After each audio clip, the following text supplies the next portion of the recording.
नमस्कार. आनंदाची गुरुकिल्ली या चॅनलमध्ये तुम्हा सर्वांचे परत एकदा खूप खूप स्वागत.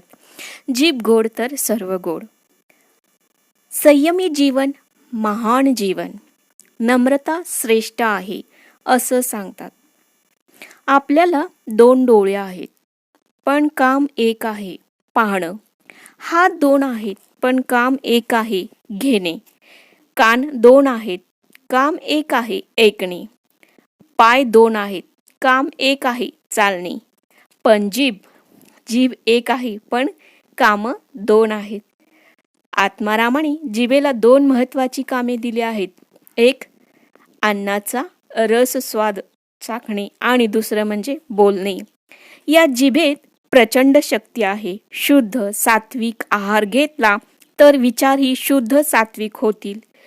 कान नाक वगैरेंना संरक्षण नाही, पण जिभेला मात्र 32 दातांच्या भक्कम संरक्षणात ठेवले आहे, कारण ती फार धोकादायक आहे.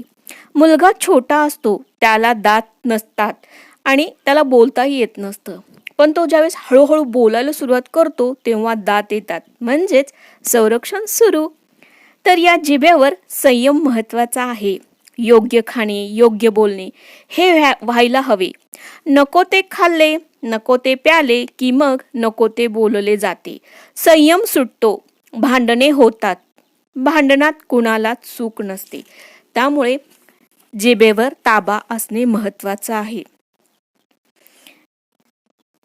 असंच एकदा जीभ आणि दात यांचं भांडण लागलेलं. दात म्हणाले, आम्ही परिश्रम करतो,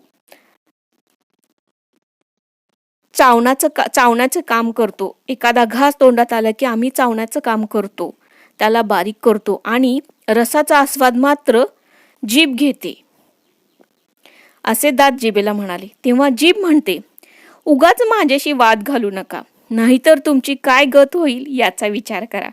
दातांना राग आला. त्यांनी जिभेला दोन्ही दंत पंक्तीत धरून चावा घेतला. जीभ कळवळली पण पुढे म्हणाली, थांबा, आता तुम्हाला मजा दाखवते, म्हणजेच माझी ताकद दाखवते.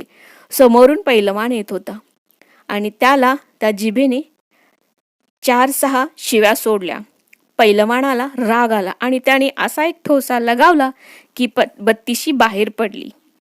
म्हणजेच जिभेवर ताबा असणे खूप महत्त्वाचे आहे. जीभ जिंकली तर जग जिंकलं. गोड बोलून जर एखादे काम होत असेल तर मग कडू का बोलावे? झाडाची पिकलेली गोड फळे खायची सोडून कच्ची फळे का खावीत? एकदा समुद्र नदीला म्हणाला, माझ्यासाठी कितीतरी भेटवस्तू घेऊन येतेस, एखादं लवाळ घेऊन ये ना.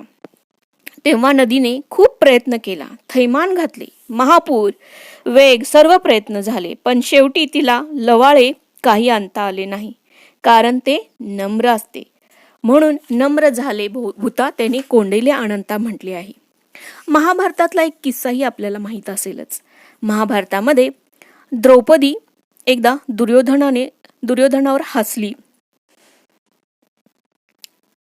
कारण दुर्योधन पाण्यात पडला होता. तेव्हा द्रौपदी खूप हसली व म्हणाली, अंधे का बेटा अंधा. यावरून कुरुक्षेत्राचे 18 दिवसाचे महाभयंकर युद्ध झाले. लाखो माणसं ठार झाली. याचा अर्थ लाखो संसार उद्ध्वस्त झाले. एक द्रौपदीचा जीभ जर बोलायला चुकली तर केवढा मोठा अनर्थ घडतो. त्यामुळे बोलण्यावर आपला ताबा असला पाहिजे. आपण काय बोलतो याकडे आपलं लक्ष असलं पाहिजे.